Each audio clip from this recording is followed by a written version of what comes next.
Hi tech board of education में आपका एक बार फिर से स्वागत है। समर वेकेशन के स्टार्ट होते ही हमने एक शुरू कर दी है 7th क्लास के साइंस की एक नई सीरीज, जिसमें आपको मिलेगा चैप्टर 2 और chapter 3 acid base and neutral and electricity and component of electricity.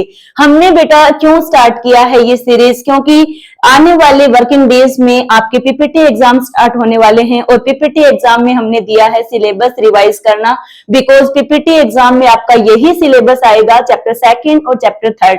सो हमने साइंस की सीरीज को शुरू किया है। आपको बोर्ड पे दिखाई दे रहा है कि हमने acid base and neutral right किया है और एसिड्स के सामने हमने टोमेटो और टर्मेरिन एंड बेसिस के सामने हमने सोप वाटर और बेकिंग सोडा। क्या आपको इस बात से पता चला कि क्या एसिड है ये, क्या ये बेस है? क्या एसिड सारे के सारे एसिड्स टोमेटो टर्मेरिन है ओनली, या फिर सारे के सारे जो बेस हैं वो ओनली सोप वाटर और बेकिंग सोडा ही है? नहीं, हमने कुछ एग्जांपल्स आपको हाईलाइट करके बताए हैं कि आपको जो आपकी डेली लाइफ में दिखाई देते हैं उनमें भी आपके एसिड और बेस हैं। तो फर्स्ट ऑफ ऑल हम स्टार्ट करते हैं अपने चैप्टर को acid base and neutral substance के बारे में। देखो, कुछ सब्सटेंस आपके एसिड्स हैं और कुछ सब्सटेंस आपके बेस हैं। कुछ को आप टेस्ट करके पता करते हो और कुछ सब्सटेंस को आप बिना टेस्ट करे भी पता लगाओगे कि कौन सा एसिड है और कौन सा बेस है। यूनिवर्स में हमारे पास नेचुरली और सिंथेटिक ऐसे भी सब्सटेंस हैं जो हमने लैब में तैयार किए हैं और कुछ सब्सटेंस हमें नेचुरली मिले हैं, यानी कि गॉड ब्लेस है हमारे पास। कुछ हम खाते भी हैं और कुछ हम नहीं भी खाते। फॉर एग्जाम्पल, टोमेटो टर्मेरिन आप खाते भी हो और सोप वाटर और बेकिंग सोडा आप नहीं खाते। बेकिंग सोडा को आप किचन में यूज जरूर करते हो, बट ऐसे नहीं है कि डेली लाइफ में आप रोजाना उसको खाते हो। तो शुरू करते हैं कि एसिड्स क्या होते हैं। सबसे पहले मैं आपको बता दूं कि बहुत सारे स्टूडेंट्स को तो यही नहीं पता कि हम डेली भी एसिड्स को खा रहे हैं। चैप्टर का नेम है exploring substances acid base and neutral. बेटा, एसिड्स क्या होते हैं? First of all, acids are that substance which are sour in taste, यानी कि जो टेस्ट में आपके श्योर हैं, खट्टे हैं, वो सारे के सारे सब्सटेंस एसिड कैटेगरी में आते हैं। और उनमें आपको पता है आपका डेली नेचुरल जो आपका एग्जाम्पल है वो टोमेटो एंड टर्मेरिन है। आप सुबह सुबह जब घर पे उठते हो तो मम्मी ने आपके घर में क्या कर्ड बनाया हुआ होता है। कर्ड में भी आपको खट्टापन, श्योरनेस दिखाई देती है, तो वो भी क्या है? आपका एक एसिड का एग्जाम्पल है। ऐसे बहुत सारे एग्जाम्पल हैं आपके पास जिनको आप खाते हो तो वो आपको टेस्ट में श्योर दिखाई देते हैं, श्योर लगते हैं। आपकी जो टंग है उसके टेस्ट में आपको श्योर आएगा। फॉर एग्जाम्पल, आप वेजिटेबल्स भी लेकर आते हो और आप फ्रूट्स भी लेकर आते हो, उन सभी के अंदर क्या होता है? एसिड होता है। एसिड्स में आपको बहुत सारे सिंथेटिक एसिड्स भी मिलेंगे, जैसे आपने हायर क्लासेस में अपनी बड़ी दीदियों को पढ़ते हुए देखा हुआ कि हाइड्रोक्लोरिक एसिड, सल्फ्यूरिक एसिड बहुत ज्यादा ही हार्मफुल हैं। तो वो भी हम इस चैप्टर में पढ़ेंगे कि एसिड्स में आपके नेचुरल एसिड्स कौन से हैं और आपके सिंथेटिक एसिड कौन से हैं। बट ओवरऑल देखा जाए तो वो सारे के सारे सब्सटेंस जिनका टेस्ट श्योर हो, जो खट्टे हो, वो सारे के सारे एसिड्स क्या होंगे? सारे के सारे सब्सटेंस क्या होंगे? एसिड होंगे। हायर क्लासेस में जब आप जाओगे तो आपको इंडिकेटर्स के अकॉर्डिंग भी पता करना बताया जाएगा। हम इस क्लास में भी इंडिकेटर्स पढ़ेंगे, लेकिन हम इस क्लास में आपका जो क्लास का लेवल है उसी अकॉर्डिंग इंडिकेटर्स पढ़ेंगे। उसके बाद बेसेस। बेसेस वो सब्सटेंस हैं जो टेस्ट में बिटर होंगे, यानी कि बहुत ज्यादा कड़वे जो सब्सटेंस होते हैं वो सारे के सारे बेसिस के अंडर में आएंगे। और एक इनकी और भी जो क्वालिटी है कि इनको आप टच करोगे तो वो आपको स्लिपरी फील करवाएंगे, यानी कि जैसे सोप वाटर है, सोप वाटर कड़वा भी है यानी बिटर भी है, और जब आप उनको अपने हाथों पे रब करके देखोगे तो वो आपको स्लिपरी टच करेंगे। और बेकिंग सोडा। बेकिंग सोडा आप घरों में जो ऑयली चीजें बनाते हैं मम्मी, जैसे ऑयल के अंदर डालकर कुछ चीजें बनाते हैं खाने वाली, तो उसमें बेकिंग सोडा डालते हैं। बेकिंग सोडे से वो क्या हो जाती है? थोड़ी सॉफ्ट होती हैं। बेकिंग सोडा को भी जब आप टेस्ट करके देखोगे तो वो बहुत बहुत ज्यादा क्या होगा, आपका बिटर टेस्ट में होगा। और अगर आप थोड़ा सा भी बेकिंग सोडा अपने ऊपर टच करके देखोगे, रब करके देखोगे, तो वो भी आपको स्लिपरी फील करवाएगा। इसका मतलब कि आपका जो बेस होगा वो टेस्ट में कड़वा तो होगा ही होगा, साथ में उसका जो स्लिपरी जो है उसका टच करवाना फील होगा आपको। तो इस प्रकार आपका एसिड और बेस आपने कैटेगराइज किया कि acids are that substance which are taste sour in taste and bases are that substance which are bitter in taste and feel after touched slippery. Okay.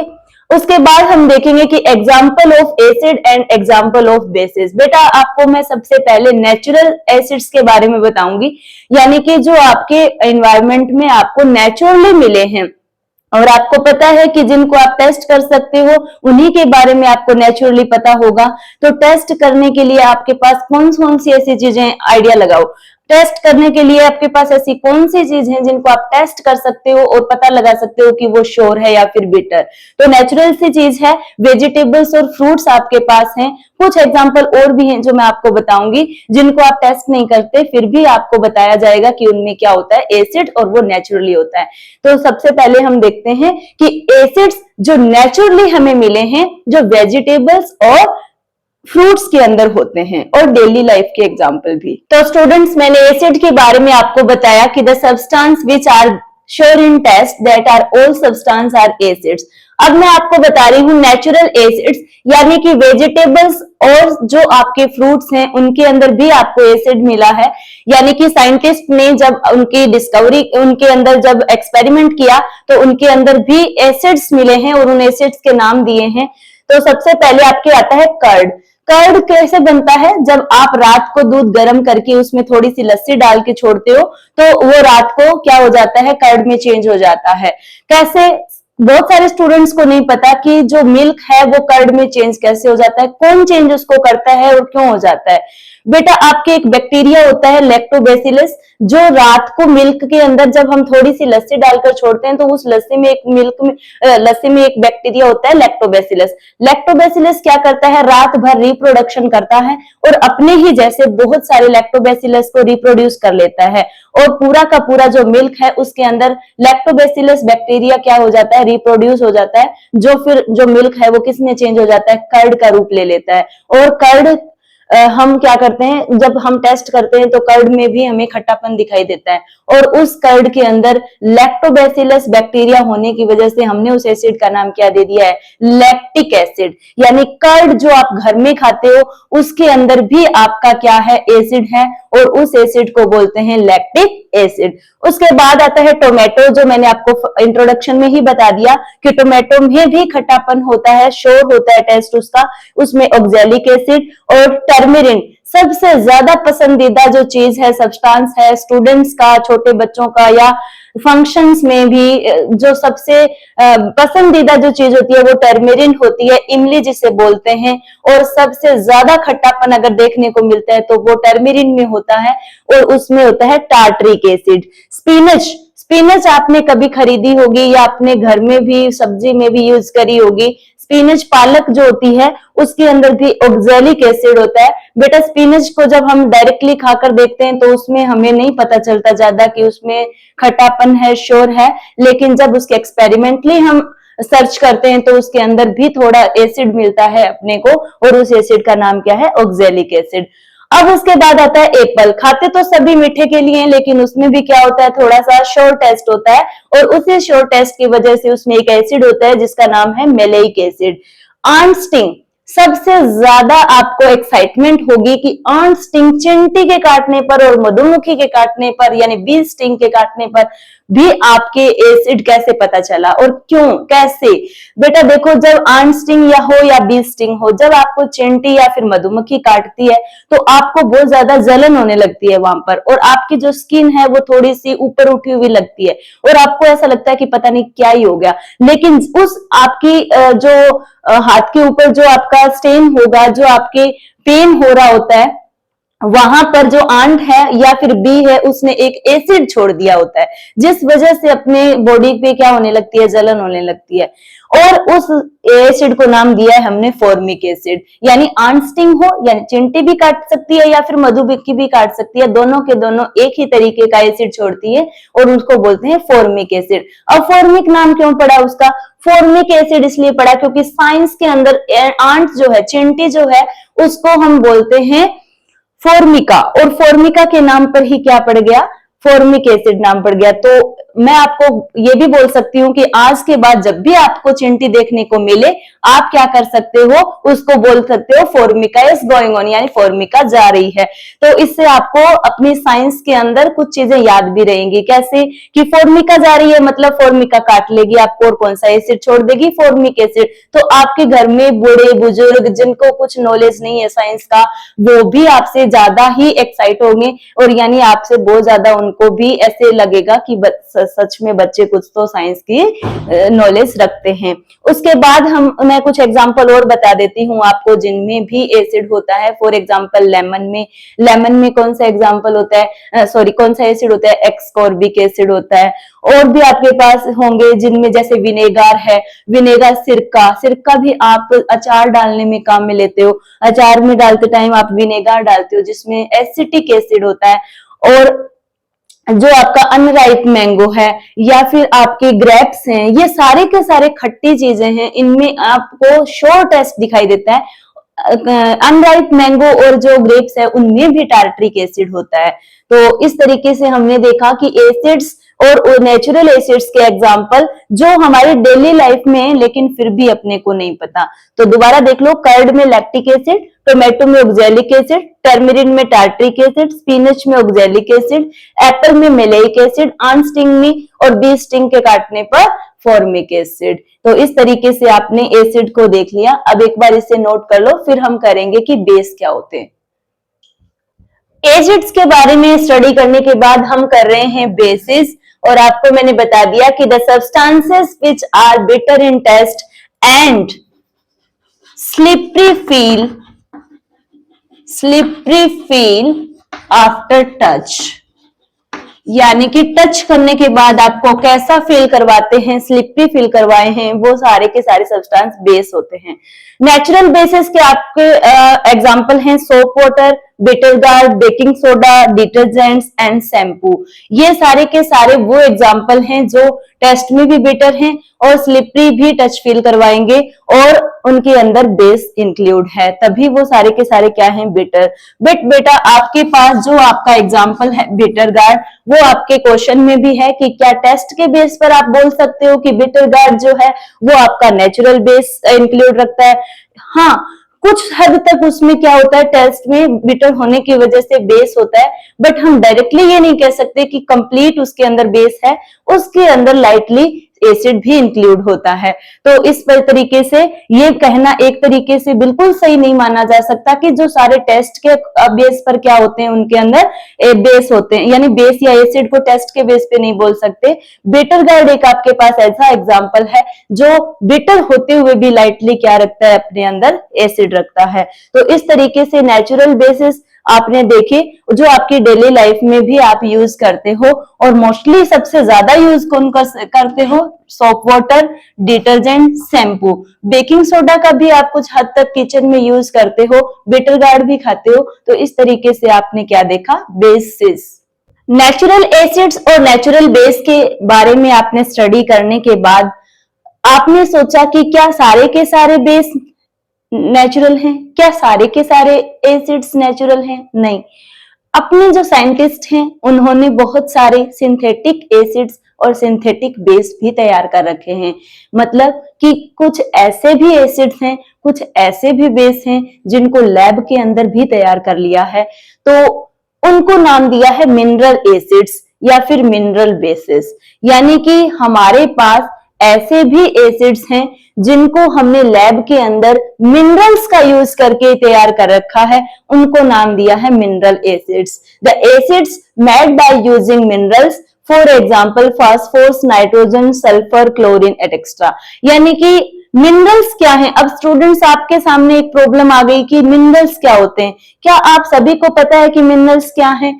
जब आप छोटी क्लासेस में बैलेंस्ड डाइट का study कर रहे थे कि यानी अपने को कैसा खाना खाना चाहिए, उसके अंदर आपने देखा कि बहुत सारे न्यूट्रिएंट्स होने चाहिए और न्यूट्रिएंट्स में सबसे ज्यादा कार्बोहाइड्रेट था, प्रोटीन था, विटामिन था, फैट था, वाटर था और एक साथ में था मिनरल्स। यानी कि मिनरल्स भी अपनी बैलेंस्ड डाइट में क्या था, जरूरी था। तो मिनरल्स क्या कर रहा था उस टाइम, मिनरल्स हमारी बॉडी की ग्रोइंग हेल्दी रखने के लिए और हमें जो हमारी ग्रोथ है वो जल्दी करवाने के लिए भी क्या था, जरूरी था। आपने देखा कि मिनरल्स जो है वो सोइल में भी बहुत ज्यादा जरूरी है। प्लांट्स का जब आप फोटोसिंथेसिस प्रोसेस देख रहे थे तो उसमें भी आपने देखा कि प्लांट्स को भी ज्यादा जल्दी ग्रोथ करवाने के लिए और प्लांट को हेल्दी रहने के लिए भी क्या जरूरी है, मिनरल। यानी कि मिनरल है तो एक अच्छी चीज जो हमारी ग्रोथ के लिए हमारे लिए जरूरी है। तो minerals are that substance that are for our growth and for our healthy body is necessary। यानी कि किसी भी चीज को, जैसे प्लांट्स है, चाहे किसी भी माइक्रो ऑर्गेनिज्म की ग्रोथ और हेल्दी रखने के लिए जो सब्सटेंस हम यूज करते हैं वो होते हैं मिनरल्स। और मिनरल्स जैसे खाना खाते हैं भर भर कर, वो ऐसे नहीं खाए जाते, बहुत कम क्वांटिटी होती है मिनरल्स की, वो भी हमारे लिए क्या होती है, वो ज्यादा यूजफुल होती है। और उन मिनरल्स के आपके पास एग्जाम्पल है phosphorus, nitrogen, sulphur, chlorine etcetera. और भी बहुत सारे मिनरल्स हैं जैसे कैल्शियम हो गया और आपके पास आपके जो आयरन हो गया। यानी मेटल्स मोस्टली क्या होती हैं, मिनरल्स ही होती हैं जो हमारे सॉइल के अंदर मिलती हैं। और जो सॉइल की मैग्नीशियम हो गया, जो सॉइल की जो फर्टिलिटी है उसको बढ़ाने का काम भी करते हैं ताकि आपकी जो क्रॉप्स है वो जल्दी से ज्यादा ग्रो कर सके। ठीक है, तो अब हमें क्वेश्चन का आंसर मिल गया कि मिनरल्स क्या होते हैं। तो इसी तरीके से मिनरल्स एसिड्स के आपके पास एग्जांपल हैं, आपके सिलेबस के अकॉर्डिंग 5 एग्जांपल्स दे रखे हैं। फर्स्ट है आपका HCl, सेकंड है आपका H2SO4, थर्ड है आपका नाइट्रिक एसिड यानी कि HNO3, फोर्थ है आपका फास्फोरिक एसिड H3PO4 और फोर ही आपको एग्जांपल दे रखे हैं आपके सिलेबस में, hydrochloric acid, sulphuric acid, nitric acid and phosphoric acid. आप देख सकते हो हाइड्रोक्लोरिक एसिड में क्लोरीन, सल्फ्यूरिक एसिड में सल्फर, नाइट्रिक एसिड में नाइट्रोजन और फास्फोरिक एसिड में फास्फोरस। जो मिनरल्स हैं उनका यूज करके हमने लैब में क्या तैयार किए हैं, मिनरल एसिड्स को तैयार किया है। सबसे पहले मैं आपको बता दूं कि सबसे ज्यादा हार्मफुल जो एसिड है वो कौन है, आपका सल्फ्यूरिक एसिड है। और इसको the king of the acid भी बोला जाता है, यानी एसिड्स का राजा। राजा होने का मतलब जो सबसे पावरफुल हो, सबसे ज्यादा ताकतवर हो। और ये जो H2SO4 है, अगर ये कॉन्सेंट्रेटेड अमाउंट में लिया जाए यानी कि बिना वाटर मिक्स किए अगर इसको हम यूज करते हैं तो इसके अंदर इतनी ज्यादा पावर है कि ये हमारी स्किन को, किसी भी चीज को बर्न करवा सकता है। तो इसलिए हम जो लैब होती है उसके अंदर कभी कभी कॉन्सेंट्रेटेड ये जो एसिड है इनका यूज करते हैं। मोस्टली जो हम एसिड्स यूज करते हैं वो डाइल्यूट यूज करते हैं। कॉन्सेंट्रेटेड और डाइल्यूट का भी अर्थ मैं आपको यहाँ बता देती हूँ, क्योंकि हायर क्लास में जब भी आप जाओगे तो इनके आगे डाइल्यूट कॉन्सेंट्रेटेड लिखा हुआ मिलेगा। तो डाइल्यूट का मतलब होता है कि एसिड जिनमें वाटर मिक्स किया गया हो, और कॉन्सेंट्रेटेड का मतलब कि विदाउट मिक्सिंग ऑफ वाटर, यानी कि प्योर जो आपका एसिड होगा वो कॉन्सेंट्रेटेड होगा। तो इस तरीके से आपने देखा कि मिनरल एसिड्स के आपके पास कितने एग्जाम्पल हैं, 4। और अब हम इनके पढ़ेंगे यूज। इसके बाद हम देख रहे हैं uses of base. Uses of base आपके सामने मैंने राइट किया है sodium hydroxide, magnesium hydroxide, calcium hydroxide, ammonium hydroxide, barium hydroxide.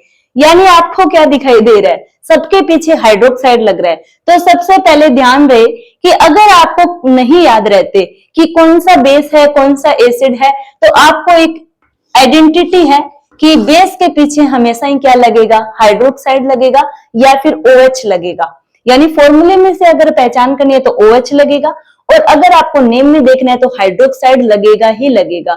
Because जब आप आगे की क्लास में पढ़ोगे तो आप देखोगे कि जब बेस और एसिड को मिक्स किया जाता है वाटर में तो एसिड H+ आयन देते हैं और बेस आपके OH नेगेटिव आयन देते हैं। लेकिन यहाँ पर आपको ये नहीं पता चल रहा, तो यहाँ पर एक बार याद रखने के लिए देख लो कि सोडियम हाइड्रोक्साइड हाइड्रोक्साइड की लगेगा, और जो आपका एसिड है उसके अंदर H होगा ही होगा, हाइड्रोजन।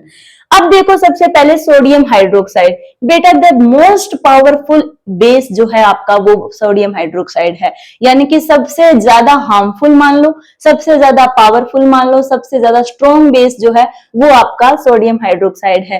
वीक और स्ट्रॉन्ग आपको बात यहां पर मैं पहले ही कंफर्म कर देती हूँ कि कुछ वीक एसिड होते हैं, कुछ स्ट्रॉन्ग बेस एसिड होते हैं, कुछ स्ट्रॉन्ग बेस होते हैं, कुछ वीक बेस होते हैं। वीक का मतलब सिंपल सा पता है कि जिसका आपको हार्मफुल ना हो आपके लिए, और स्ट्रॉन्ग का मतलब जो आपके लिए हार्मफुल हो।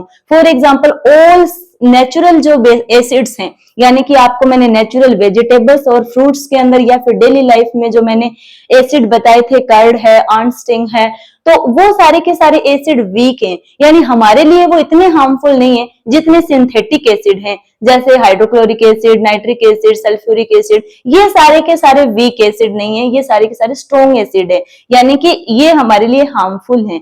और स्ट्रॉन्ग बेस ये सारे के सारे आपके पास, मैं आपको बता दूं, सोडियम हाइड्रोक्साइड, कैल्शियम हाइड्रोक्साइड, ये सारे ये जो हैं ये स्ट्रॉन्ग बेस के अंदर आते हैं, यानी ये हार्मफुल हैं।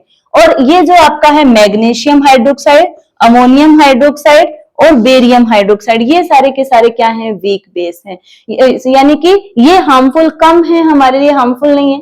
और ये जो सोडियम हाइड्रोक्साइड और कैल्शियम हाइड्रोक्साइड है ये हमारे लिए हार्मफुल है। तो स्ट्रॉन्ग बेस और स्ट्रॉन्ग एसिड का पता चल गया, वीक एसिड और वीक बेस का पता चल गया। आपकी बुक में आपको कैटेगरी वाइज करके दे रखा है कि कौन सा वीक है और कौन सा स्ट्रॉन्ग बेस है। सबसे पहले आता है कि स्ट्रॉन्ग बेस के अंदर आपका सोडियम हाइड्रोक्साइड। सोडियम हाइड्रोक्साइड का मोस्टली यूज सोप बनाने में किया जाता है। सोप मतलब घर में कपड़े धोने वाली जो सोप है, शैम्पू है, डिटर्जेंट है, सर्फ है, या फिर आपकी नहाने वाली जो साबुन है, बाथिंग जो सोप है, वो सारी की सारी आपकी किससे बनी होती है, सोडियम हाइड्रोक्साइड का यूज करके। 10th क्लास में आपको एक चैप्टर भी मिलेगा जिसमें आपको सोप का बनाना बताया जाएगा और सोप कैसे काम करती है ये भी बताया जाएगा। यानी कि सोडियम हाइड्रोक्साइड का यूज करके आप क्या बना सकते हो, सोप, डिटर्जेंट और अदर शैम्पू वगैरह जो भी आप बनाते हो। सेकेंड यूज है कि इंडस्ट्री में, पेपर इंडस्ट्री में, यानी पेपर बनाने में भी किसका यूज किया जाता है, सोडियम हाइड्रोक्साइड का यूज किया जाता है। सोडियम हाइड्रोक्साइड यानी हम जो घरों में अपनी बुक्स है, कॉपी है, इनमें जो आपके पेपर हैं, कोई भी पेपर है, वो सभी के सभी बनाने के लिए किसका यूज किया जाता है, सोडियम हाइड्रोक्साइड का।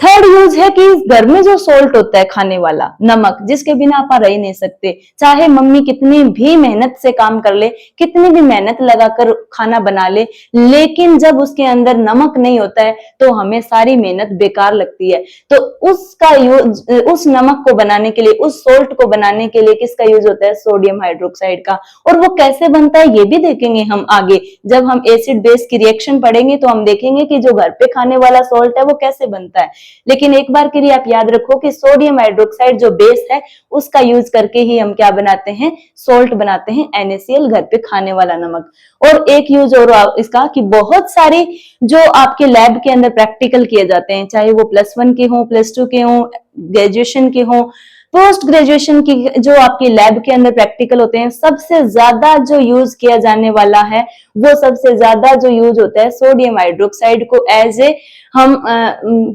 यूज करते हैं। और उसके बाद आता है कैल्शियम हाइड्रोक्साइड। कैल्शियम हाइड्रोक्साइड का यूज आपको याद भी होगा, या अब भी कई घर जो हैं, देखो मैं ये नहीं कहती सबके सब पूरे भारत में सबके घर पक्के हो गए, कुछ घर अभी भी कच्चे हैं, क्योंकि इतना डेवलप भी नहीं हुआ है हमारा इंडिया कि हर आदमी जो है वो पक्का घर बनाने के कैपेबल हो। कुछ की फाइनेंशियल कंडीशन होती है, कुछ की कुछ प्रॉब्लम होती है, तो अब भी कच्चे घरों में भी लोग क्या करते हैं, अपना लाइफ को सरवाइव कर रहे हैं। उन घरों में क्या है कि सनलाइट से बचने के लिए, से बचने के लिए क्या करते थे पुराने टाइम में, व्हाइट कलर करते थे और उसको व्हाइट वॉशिंग बोलते थे। वो व्हाइट वॉशिंग तो पुट्टी तो होती नहीं थी उस टाइम, होता क्या था कि एक मार्केट से थैले में एक पाउडर लेकर आते थे और वो पाउडर क्या होता था, व्हाइट कलर का होता था, और उसको रात भर भिगोकर छोड़ देते थे किसी मटके में या फिर बड़े बर्तन में, किसी भी ऑब्जेक्ट में, और वो उसके अंदर भिगोकर रख देते थे। सुबह उसको क्या करते थे, और पानी मिक्स करके हम ब्रश की हेल्प से कलर करते थे। लेकिन अब तक किसी भी को ये समझ नहीं आया कि उस पाउडर क्या होता था वो पाउडर। जब हमने भी किया है ये कलर बहुत बार, हमने भी उस टाइम ये नहीं देखा कि ये क्या चीज है एक्चुअल में, नहीं, हमें सिर्फ ये पता होता था कि पापा एक पाउडर का पैकेट लेकर आएंगे बड़ा सारा, उसको पानी में मिक्स करेंगे तो थोड़ी हीट जनरेट होगी। और कई बार ऐसा होता था कि मेरी बड़ी दीदी वगैरह जो मिक्स करते थे, तो मतलब वो बहुत अचानक से उसको मतलब पूरे मटके को पानी में भर के और सीधा उसके अंदर वो पाउडर डालते थे, और वो मटका क्या हो जाता था, ज्यादा हीट की वजह से फट जाता था। तो अब पता चल रहा है कि ऐसा क्यों होता था, क्योंकि वो जो पाउडर था वो पाउडर था क्विक लाइम, यानी कि कैल्शियम ऑक्साइड होता था उसका फॉर्मूला।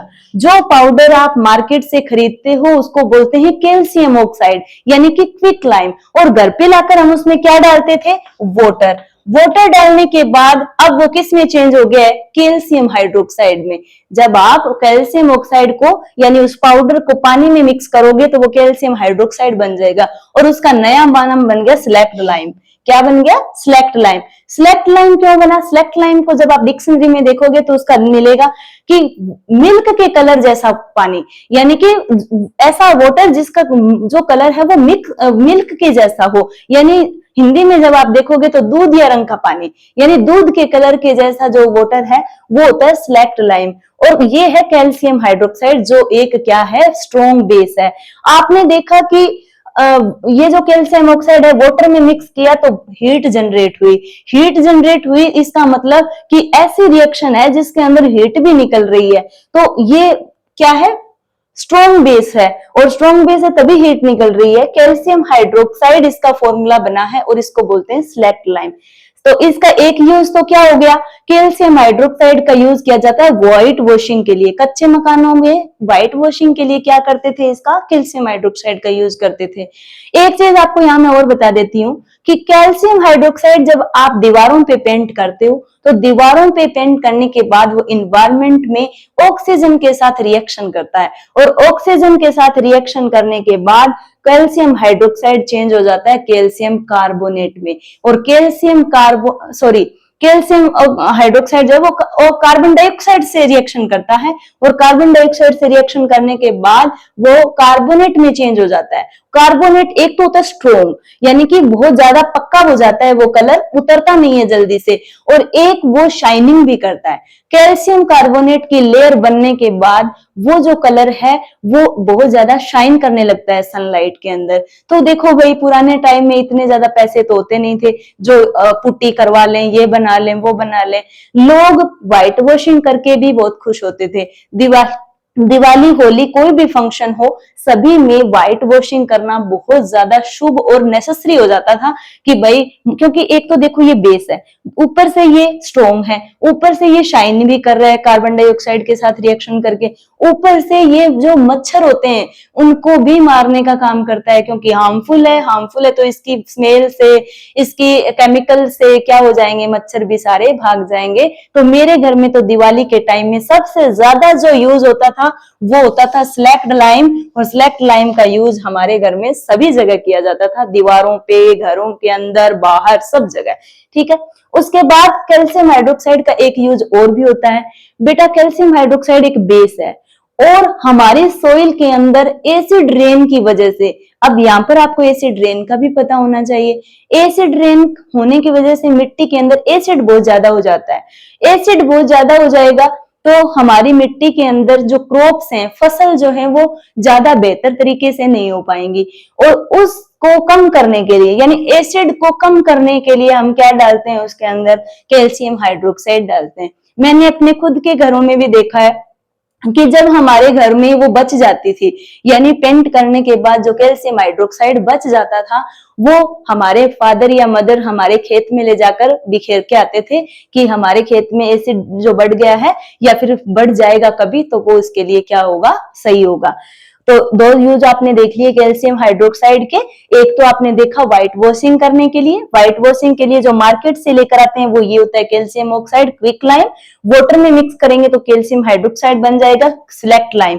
और स्लेक्ट लाइम के को भी आगे अगर देखना हो तो जब वो कार्बन डाइऑक्साइड के साथ रिएक्शन करता है तो कैल्शियम कार्बोनेट की लेयर बना लेता है दीवारों पे, जो शाइन करती है। और एक ये सॉइल की एसिडिटी को कम करने के लिए भी किया जाता है।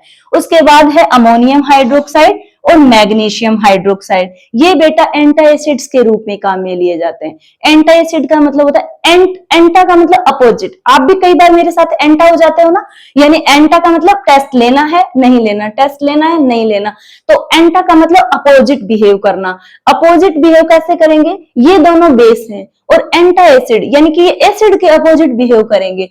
आपके पास ज्यादा एसिड है, ये एसिड के प्रभाव को कम कर देंगे, इफेक्ट को। एंटा बेस क्या होते हैं, जो एसिड के प्रभाव को जो बेस के प्रभाव को कम कर दे, यानी कि एंटा एसिड, एसिड के अपोजिट कौन होगा, बेस। तो ये दोनों जो है वो एंटा एसिड के रूप में भी काम में लेते हैं। कैसे, वैसे तो मैं आगे बताऊंगी आपको, लेकिन एंटा एसिड की अगर बात आती है तो मैं यह भी बता देती हूँ कि जब हमारी बॉडी के अंदर हाइड्रोक्लोरिक एसिड डाइजेस्टिव सिस्टम के अंदर ज्यादा हो जाता है, तो वहां पर हमें, क्योंकि कई बार हम बहुत ज्यादा एसिड वाली चीज खा लेते हैं और साथ में हमारे हाइड्रोक्लोरिक एसिड भी जनरेट हो रहा है, तो वो क्या करता है, एसिडिटी हो जाती है। एसिडिटी में हमारे जो स्टमक है उसकी वॉल्स जलने लगती हैं और जलने से हमें जलन महसूस होती है। तो इसका मतलब कि बॉडी में क्या बढ़ गया है, एसिड बढ़ गया है और हमें क्या चाहिए, बेस। तो एसिड के अपोजिट रिएक्शन करेगा एंटा एसिड, बेस। तो हम बेस लेते हैं या तो मैग्नीशियम हाइड्रोक्साइड या फिर अमोनियम हाइड्रोक्साइड। और मैग्नीशियम हाइड्रोक्साइड मोस्टली यूज किया जाता है मिल्क ऑफ मैग्नीशिया, यानी कि जो इनो वगैरह आप पीते हो उनके अंदर भी आपका milk of magnesia he mix किया हुआ होता है, तो वो आपकी एसिडिटी के अंदर क्या करता है, रिलीफ देता है आपको। तो इस तरीके से आपने वीक बेस और स्ट्रॉन्ग बेस के यूज देखे, जो आपके लिए बहुत ज्यादा इंपॉर्टेंट है। देखो आप ये जो एसिड और बेस का जब आप यूज पढ़ते हो तो एक बात हमेशा याद रखना, एसिड का यूज अलग तरीके से होता है, बेस का यूज अलग तरीके से होता है, यानी दोनों ही अपोजिट हैं ये। और जब दोनों ही स्ट्रॉन्ग हैं, दोनों ही वीक हैं। जब न्यूट्रलाइजेशन, न्यूट्रलाइजेशन रिएक्शन क्या है, when acid and base are mixed, यानी एसिड और बेस को जब मिक्स किया जाएगा, then salt and water are formed। Acid और बेस को जब मिक्स करते हैं तो सॉल्ट और वाटर फॉर्म होते हैं और साथ में क्या जनरेट होती है, and amount of heat produce। जब आप एसिड और बेस को मिक्स करते हो तो आपके सॉल्ट और वाटर फॉर्म होते हैं और कुछ अमाउंट जो है वो हीट की भी प्रोड्यूस होती है। आपको एग्जांपल बता दूं, एसिड आपका कोई भी ले लो प्लस बेस मिक्स करोगे तो आपको क्या मिलेगी, वाटर प्लस सॉल्ट, और साथ में क्या प्रोड्यूस होगी, हीट। देखो एसिड और बेस को आपने मिक्स किया है, यानी कि जो आप यूज कर रहे हो कंपोनेंट, जो यूज कर रहे हो उनको आप लेफ्ट राइट में लिखोगे, लेफ्ट साइड में, और एरो का सिंबल बता रहा है आपका कि इक्वल। एरो का सिंबल आपको इक्वल का यानी कि डायरेक्शन बता रहा है कि एसिड और बेस को आपने मिक्स किया है और वो डायरेक्शन है कि आपकी राइट में जा रही है। क्या बनेगा, इक्वल होंगे ये दोनों, वाटर और सोल्ट बनेगा और प्लस में हीट। अगर इन तीनों की क्वांटिटी को मेजर किया जाए तो आपकी उतनी ही क्वांटिटी होगी जितनी आपकी एसिड और बेस को लेने पर। फॉर एग्जांपल, जैसे मान लो 10 ml आपने क्या लिया एसिड और 10 ml आपने क्या लिया है बेस, दोनों कितने हो गए 20 ml। तो इन तीनों को मिक्स करने के बाद भी टोटल कितना आएगा, 20 ml के जितना आपका वेट आएगा, और ये भी क्या होगा 20 ml। तो एरो आपका क्या बताता है, एक तरीके से इक्वलिटी बताता है कि आपका लेफ्ट एंड राइट और लेफ्ट हैंड साइड और राइट हैंड साइड दोनों ही क्या होंगे, इक्वल। तो देखो न्यूट्रलाइजेशन, न्यूट्रल का मतलब ही क्या है कि जिसका ना तो वो एसिड है और ना ही बेस, यानी कि कोई भी प्रभाव नहीं है उसका, कोई इफेक्ट नहीं है, ना वो खट्टा है ना मीठा है ना वो बिटर है, कोई भी टेस्टलेस क्वांटिटी जो होती है, टेस्टलेस जो सब्सटेंस होते हैं उनको न्यूट्रल बोलते हैं। और न्यूट्रलाइजेशन का मतलब कि एसिड और बेस के इफेक्ट को खत्म कर देना। जब एसिड और बेस को मिक्स करोगे तो एसिड बेस का और बेस एसिड के इफेक्ट को क्या कर देगा, न्यूट्रल कर देगा, उसके प्रभाव को खत्म कर देगा और बनाएगा क्या, प्रोडक्ट क्या बनाएगा, वाटर, सॉल्ट और हीट।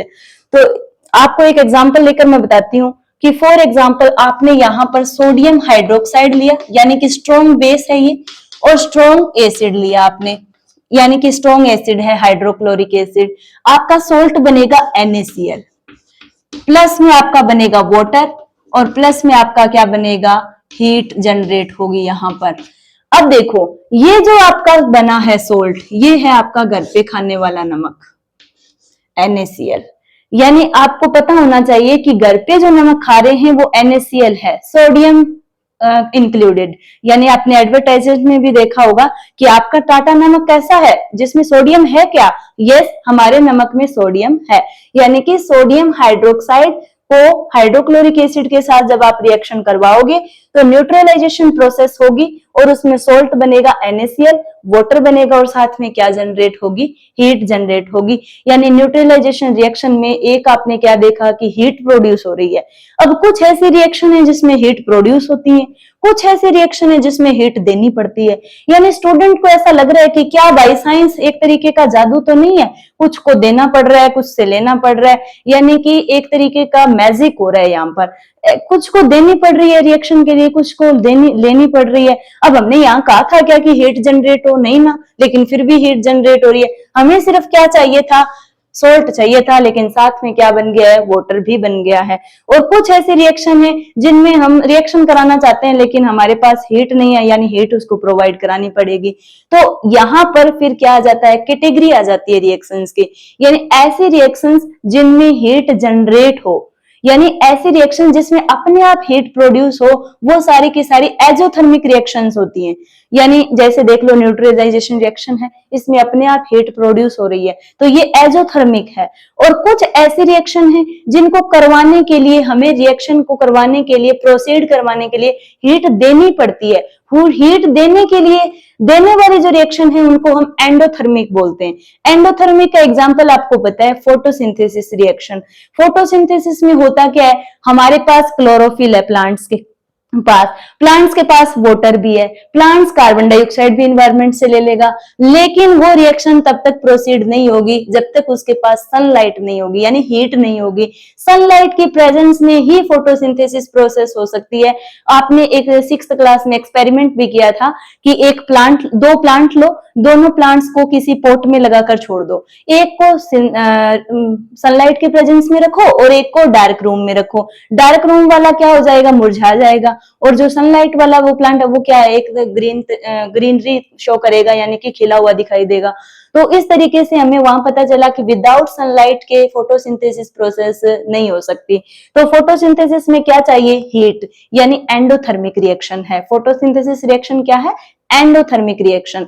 तो न्यूट्रलाइजेशन रिएक्शन के और भी बहुत सारे एग्जांपल हैं, जो एक बार आप इसे नोट करो।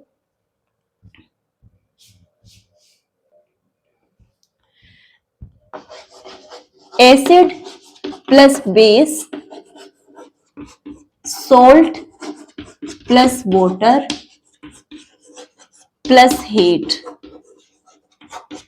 For example sodium hydroxide plus में H2SO4, इनका जब न्यूट्रलाइजेशन होगा तो सोडियम सल्फेट बनेगा, सोडियम सल्फेट प्लस में वाटर, वाटर का फॉर्मूला आपको पता है H2O, और प्लस में क्या जनरेट होगी, हीट जनरेट होगी। यानी हमारे पास हीट जनरेट हो रही है, तो ये कौन सी है, एजोथर्मिक रिएक्शन है। कौन सी रिएक्शन है,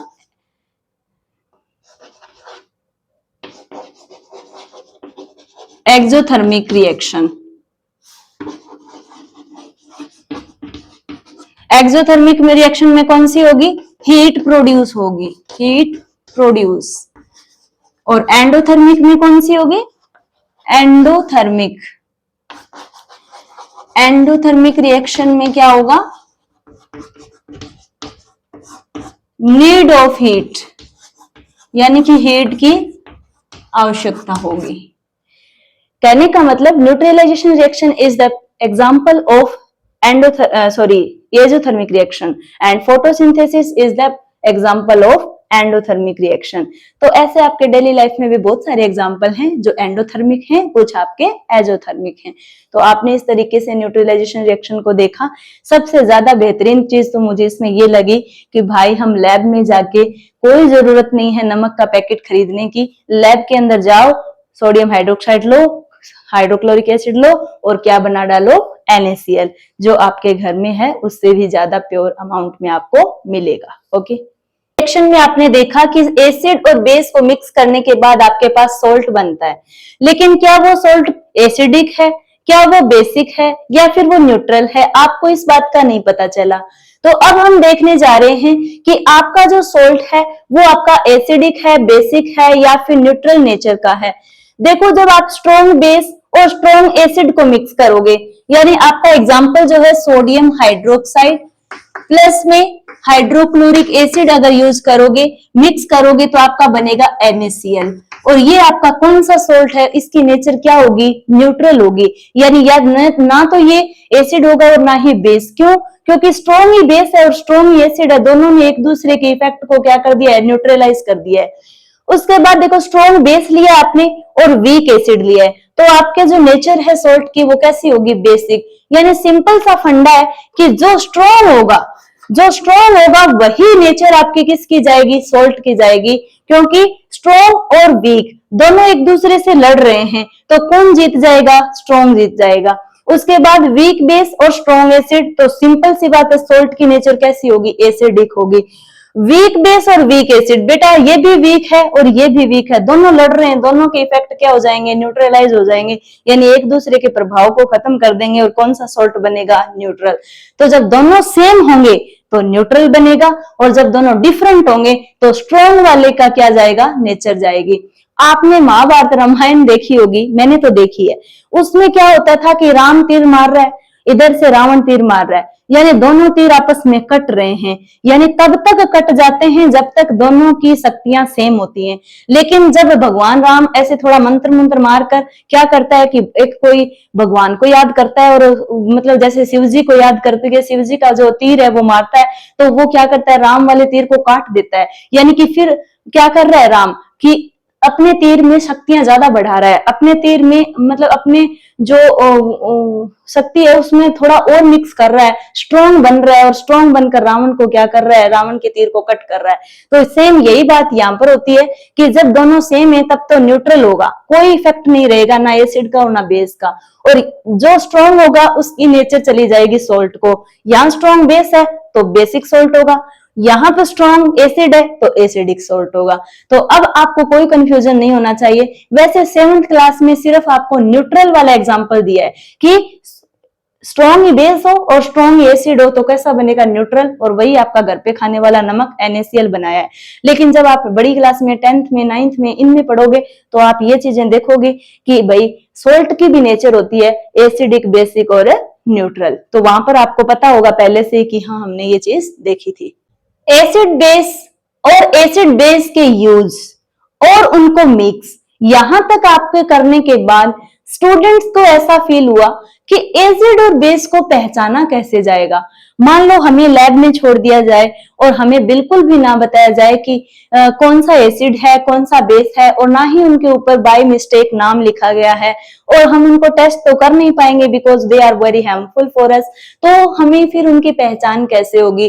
तो बेटा लिसन, आपके इस क्वेश्चन का आंसर बहुत अच्छे से आपको बताया जाएगा कि आपके पास मान लो कि कोई भी नाम नहीं लिखा हुआ है किसी भी कंपोनेंट पे, ना ही आपको टेस्ट करने के लिए बोला जाएगा, तो आप उनकी आइडेंटिफाई कैसे करोगे कि कौन सा एसिड है और कौन सा बेस है। तो इसके लिए हमारे पास आते हैं इंडिकेटर्स। क्या आते हैं, इंडिकेटर्स। कुछ होंगे नेचुरल और कुछ होंगे सिंथेटिक होंगे। अब देखो मैं एक कहानी के रूप में आपको बताती हूँ। एक दिन क्या हुआ कि रश्मि जो है वो अपने घर गई और घर जाकर मम्मी को बोला कि मेरी ड्रेस आप क्या कर दो, वॉश कर दो। मम्मी ने बिना देखे, इतने काम में बिजी थी वो, मम्मी ने वॉशिंग मशीन में डाली और उसकी यूनिफॉर्म धो के सुखा दी। सुखाने के बाद जब सुबह वो अपनी यूनिफॉर्म वापस पहन रही थी तो वो चिल्लाने लगी कि मेरी शर्ट के ऊपर पता नहीं आपने क्या ही लगा दिया, रेड कलर का हो गया है, मेरे तो रेड कलर कभी लगा ही नहीं, मेरी शर्ट पे कैसे लगा, आपकी वजह से हुआ है, आप मेरी यूनिफॉर्म कभी मत धोना। तो मम्मी ने सोचा कि ऐसे कैसे पॉसिबल हो सकता है कि मैंने ऐसा कुछ भी नहीं किया। बोले बेटा आपकी बैग, आपके यूनिफॉर्म की जो पॉकेट है उसमें पेन होगा रेड, या फिर आपने कोई रेड कलर की टॉफी डाली होगी। लेकिन वो बच्ची बिल्कुल नहीं मान रही। रश्मि ने ये फैसला किया कि आज के बाद वो यूनिफॉर्म खुद धोएगी। ठीक है, लेकिन उसकी मदर ने कहा कि बेटा हो सकता है कि आपकी फ्रेंड ने जानबूझकर आपके कुछ लगाया हो और आपके कलर रेड कलर का हो गया धोते ही। वो बोली ठीक है, मैं आज जाके कंफर्म करूंगी कि मेरी मम्मी ऐसे कैसे बोल रही थी। जब उसने क्लास में आके पूछा तो सारी जो फ्रेंड्स थी उन्होंने एक गलत आइडिया दे दिया कि यार कल इसके पीछे ना रश्मि कल रेड पेन से ऐसे ऐसे कर रही थी तो वो तुम्हारे रेड पेन का ऐसे यहाँ पर स्टेन हो गया। तो उसने उस बात को मान लिया। फिर उनके साइंस टीचर जब क्लास में आती है तो उसका टॉपिक यही था, एसिड बेस को पहचानने का तरीका, यानी इंडिकेटर पढ़ाने जो टॉपिक था टीचर का, और उन्होंने अपना यहाँ लिखा indicators. Indicators are that substance which tell us the nature of the substance which is acid और बेस, यानी कि एसिड और बेस की जो नेचर बताएंगे वो होंगे इंडिकेटर्स। और आज की क्लास में हम नेचुरल इंडिकेटर्स पढ़ेंगे जो हमारे घरों में डेली यूज होते हैं। उसने सोचा यार क्या टीचर मत्था मारने आ गए हैं यहाँ पर, मेरे ड्रेस के रेड कलर का ये दाग लगा हुआ है, क्या हो गया पता नहीं। तो उसने कहा कि एक्सक्यूज मी मैम, पहले रुको एक बार, मेरी एक प्रॉब्लम है। मैं कल घर गई थी, कुछ भी नहीं किया मैंने, मेरी मम्मी ने मेरी ड्रेस को वॉश किया और वॉश करते ही वो रेड कलर की हो गई। अब पता नहीं क्या हुआ उसके ऊपर, कोई मुझे जवाब नहीं दे रहा। टीचर ने कहा कि ठीक है, आप मेरा लेक्चर सुनो पहले, लेक्चर के पूरा होते ही आपको पता चल जाएगा कि आपकी जो ड्रेस है उसके ऊपर रेड कलर का किस तरीके से लग गया है। तो उसने क्या किया, 3 इंडिकेटर्स लिखे। फर्स्ट था उसका टर्मेरिक, सेकंड था उसका टीचर का सेकंड जो इंडिकेटर था वो था चाइना रोज। थर्ड जो था वो था लिटमस पेपर।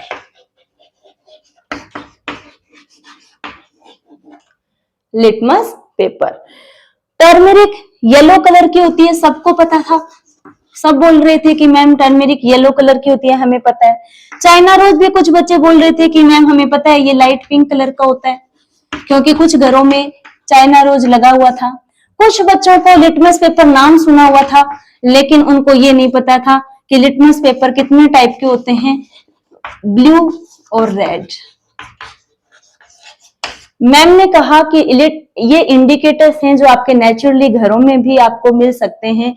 लिटमस पेपर अगर ना भी मिले तो भी ये नेचुरली मिलता है और लैब में आपको मिल जाएगा।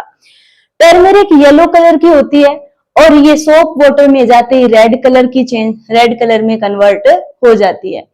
तब रश्मि के दिमाग में आया कि यार ऐसे कैसे पॉसिबल हुआ, मेरे कपड़ों के ऊपर तो किसी ने टर्मेरिक लगाई ही नहीं, तो फिर वो रेड कलर में कैसे चेंज हो गई।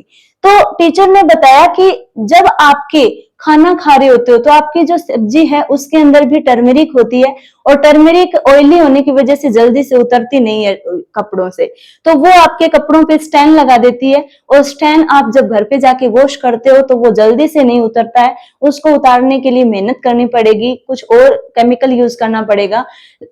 जब वो सोप वाटर उसके कांटेक्ट में आता है तो टर्मेरिक अपना कलर क्या कर लेती है, रेड कर लेती है। और रश्मि इतना सरप्राइज थी, उसको फील हो रहा था कि उसने अपनी मम्मी को गलत बता दिया। अब वो जाके सॉरी बोलना चाहती है कि मम्मी मैंने आपको गलती से बोल दिया, that is my fault, because मेरी यूनिफॉर्म पर सब्जी मैंने खुद नहीं गिराई थी, टर्मेरिक की वजह से वो किस में चेंज हो गई है, सोप वाटर में डालते ही रेड कलर की चेंज हो गई है। ये तो था आपका डेली यानी आपकी नेचुरली जो समझ, लेकिन आपको पता है टर्मेरिक येलो कलर की है और सोप वाटर में चेंज कैसे होगी, क्या वो लेमन वाटर में चेंज होगा क्या? भाई एक क्वेश्चन आपके अराइज होगा कि क्या टर्मेरिक सोप वाटर में ही होगा? क्या टर्मरिक केवल लेमन वाटर में भी चेंज हो सकता है? क्या हम घर पे में जो टोमेटो है, लेमन है, कुछ कर्ड है, कर्ड में भी ये चेंज हो सकता है? नहीं बेटा, सिर्फ और सिर्फ टर्मेरिक का येलो कलर बेस में डालने पर रेड कलर में चेंज होता है। सोप वाटर है, डिटर्जेंट है, बेकिंग सोडा है, ये सब सारे क्या हैं? बेस के एग्जांपल हैं। और उसमें टर्मेरिक का येलो कलर किस में चेंज हो जाएगा? रेड कलर में चेंज हो जाएगा। एसिड में टर्मेरिक अपना येलो कलर चेंज नहीं करती। उसके बाद फिर रश्मि ने कहा कि यस मैम, अब मुझे समझ आ गया कि मेरी जो यूनिफॉर्म थी उसके ऊपर जो येलो कलर का जो स्टेन था वो रेड कलर में चेंज हो गया। मैं जल्दी में थी इसलिए मैंने देखा नहीं कि मेरी यूनिफॉर्म पर सब्जी गिरने से येलो कलर का टर्मेरिक स्टेन लग गया है। ठीक है। उसके बाद है चाइना रोज। चाइना रोज का लाइट पिंक कलर का होता है। ये जो है ये भी अपना एसिड और बेस को पहचानने में क्या करता है? इंडिकेट करता है। आपको मान लो आपको मैंने दो बिकर दिए, एक में मान लो एसिड है और एक में मान लो बेस है, लेकिन मैंने आपको बताया नहीं। मैंने लैब में जाकर दो आपके पास बीकर रख दिए, उसमें एक में भी लिक्विड था, दूसरे में भी ट्रांसपेरेंट लिक्विड था। मैंने कहा कि इनमें मुझे पहचान के बताओ कि कौन सा एसिड है और कौन सा बेस है। आपने चाइना रोज लिया, चाइना रोज की पेटल्स को आपने इसमें भी डाला, चाइना रोज की पेटल्स को इसमें भी डाला।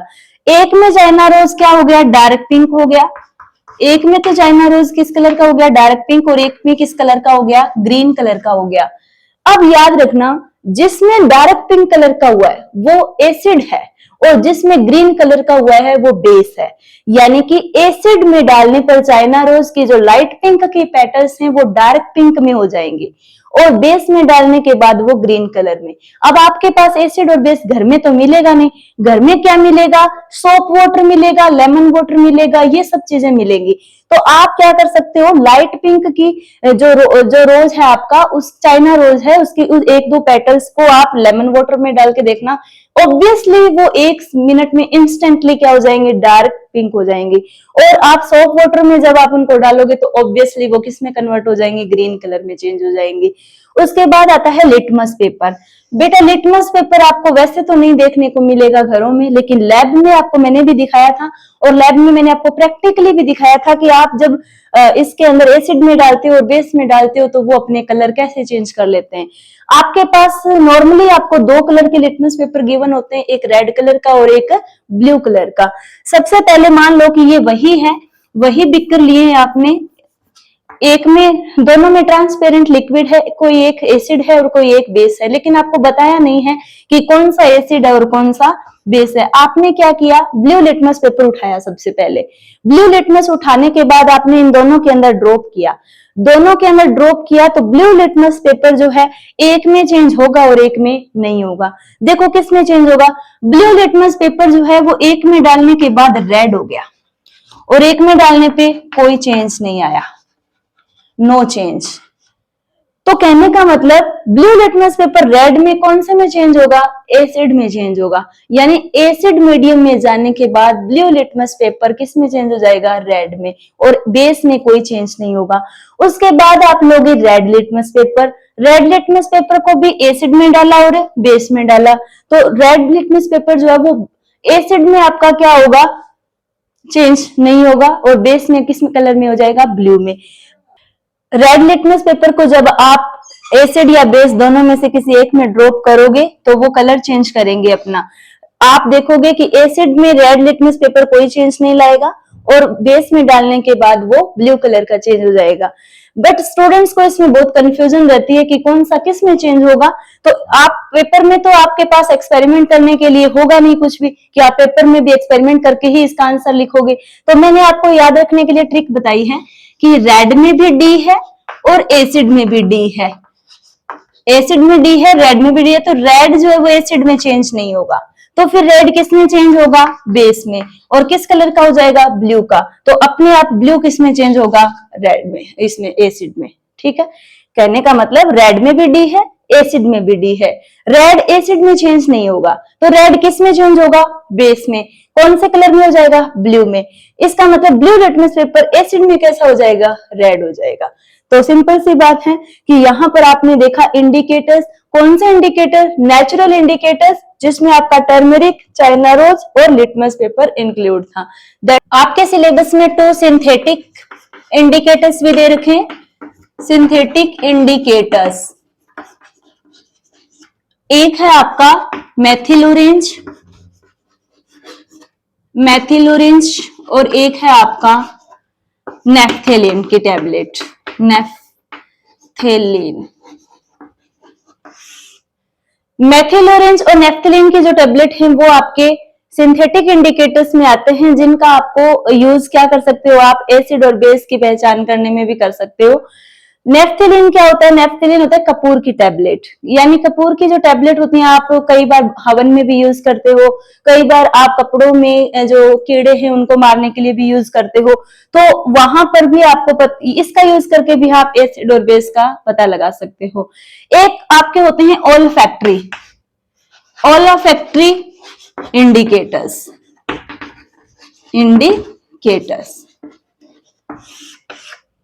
ओल्फैक्टरी इंडिकेटर्स वो इंडिकेटर होते हैं जो अपने को एसिड या बेस में डालने पर स्मेल चेंज कर देते हो खुद की, यानी कि ओल्फैक्टरी इंडिकेटर्स का मतलब है कि एसिड और बेस में डालोगे तो वो अपनी स्मेल यानी अपने ऑर्डर को चेंज कर लेंगे, या तो वो ऑर्डर को ज्यादा कर लेंगे या ऑर्डर को कम कर देंगे।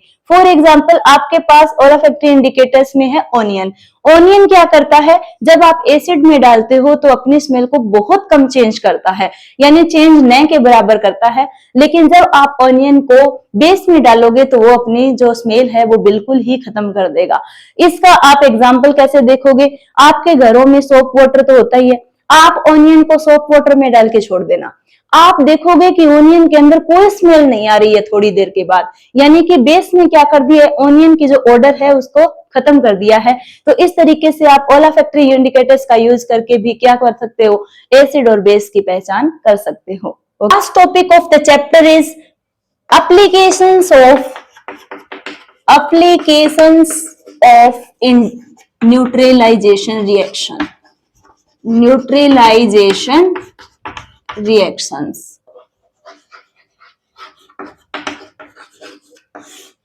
एप्लीकेशंस का मतलब है कि हमारी डेली लाइफ में उनका यूज, यानी कि न्यूट्रलाइजेशन रिएक्शन हमने क्या देखा था, एसिड और बेस को मिक्स करेंगे तो सॉल्ट वाटर और क्या बनेगा, हीट प्रोड्यूस होगी। सिंपल सा मतलब ये था कि एसिड बेस के और बेस एसिड के इफेक्ट को क्या कर देगा, न्यूट्रलाइज कर देगा, खत्म कर देगा।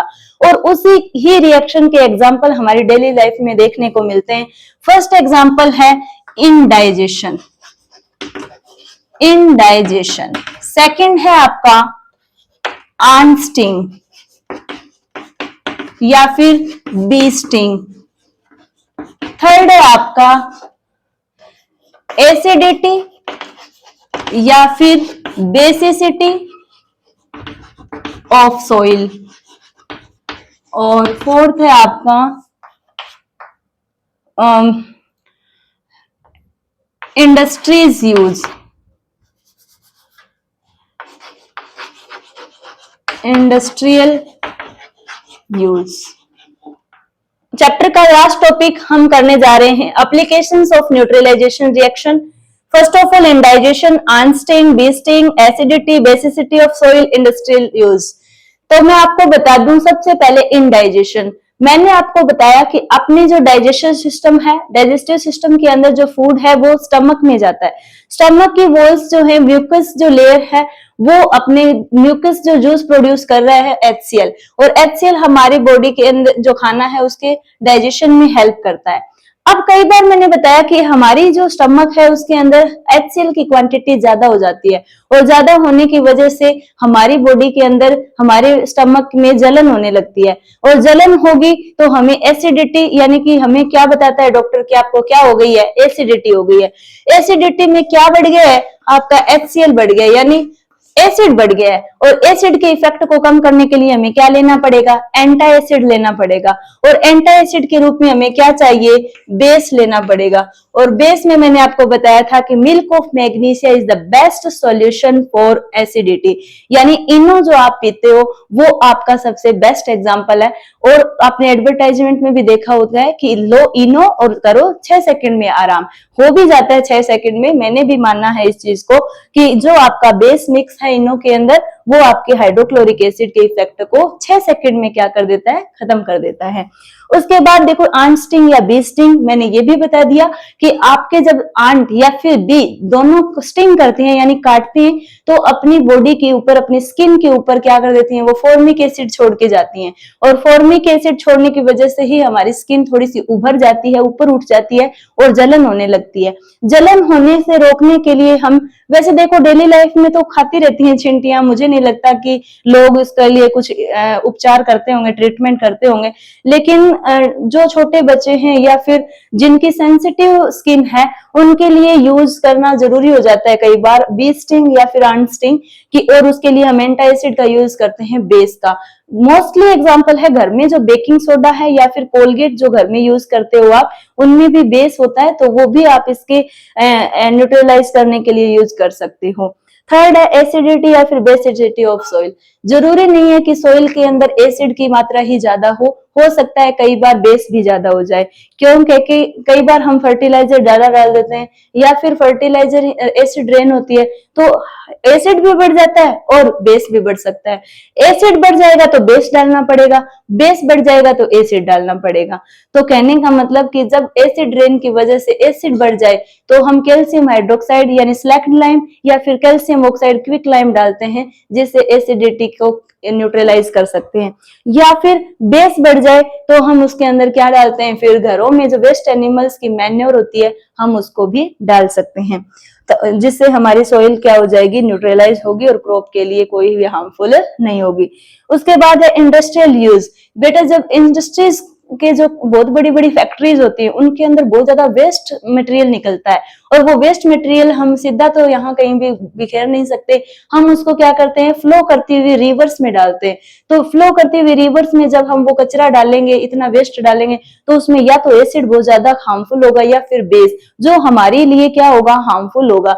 तो जो इंडस्ट्रीज के मालिक हैं, जो इंडस्ट्रीज में एम्प्लॉयज हैं, जो इंडस्ट्रीज चलाने वाले हैं, वो क्या करते हैं, पहले उस वेस्ट मटेरियल को न्यूट्रलाइज करते हैं, और न्यूट्रलाइज करने के बाद ही क्या करते हैं, वो रिवर में फेंकते हैं। यानी न्यूट्रलाइज करने के लिए वो या तो एसिड डालेंगे या फिर बेस डालेंगे, और उसके बाद ही उनको रिवर्स में फ्लो करवाएंगे।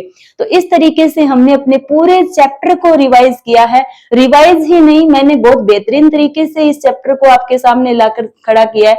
अब आपका काम है इस चैप्टर को वीडियो की हेल्प से रिवाइज करना, ताकि आपके पीपीटी एग्जाम में कोई भी क्वेश्चन इससे बाहर ना हो। और अगेन इस चैप्टर को आप एक बार समझ ना आए, दो बार ना आए, तो आप इस वीडियो को देखो, और अगर कोई और भी डाउट है तो मुझे कमेंट बॉक्स में जरूर बता दो।